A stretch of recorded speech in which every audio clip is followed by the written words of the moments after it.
अरे भाई ये लड़का कौन है और ये हर वक्त अपने सर पे डिब्बा क्यों पहना रहता है? मेरे पास मत आओ, मैं अपना मुंह किसी को नहीं दिखाऊंगा। हाँ यार, मैंने भी सुना है इसने 20 साल से किसी को अपना मुंह नहीं दिखाया है। आओ किसी से पूछते हैं। हाँ चलो।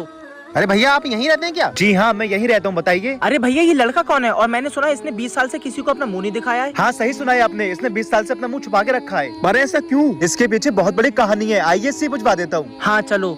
मेरे पास मत आओ, मेरे पास मत आओ। अरे भैया हम आपको कुछ नहीं करेंगे कसम से, बस आप अपना मुंह 20 साल से क्यों छुपाए हुए हैं इतना बता दिए। पहले वादा करो किसी को कुछ बताओगे नहीं। हाँ हम वादा करते हैं किसी को कुछ नहीं बताएंगे। लेकिन आपको अपना चेहरा दिखाना पड़ेगा। ठीक है देखो। अरे ये क्या है? वो बात ऐसी थी, एक दिन मेरी मम्मी नई काजल की डिब्बी लाई थी तो उसको क्रीम समझ के मैं अपने मुंह पे लगा लेता हूँ और फिर मेरी मम्मी कहती है मैं नई काजल की डिब्बी लाई हूँ, अगर छू ली तो बहुत मारूंगी तुझे। जब से अब तक पूरे 20 साल हो गए हैं तभी से मैं अपना मुंह छुपाता हूँ ताकि मेरी मम्मी को पता न चल जाए और वो मुझे मारे ना। अरे यार ये तो पागल है यार, फालतू में टाइम बर्बाद करवा दिया हमारा।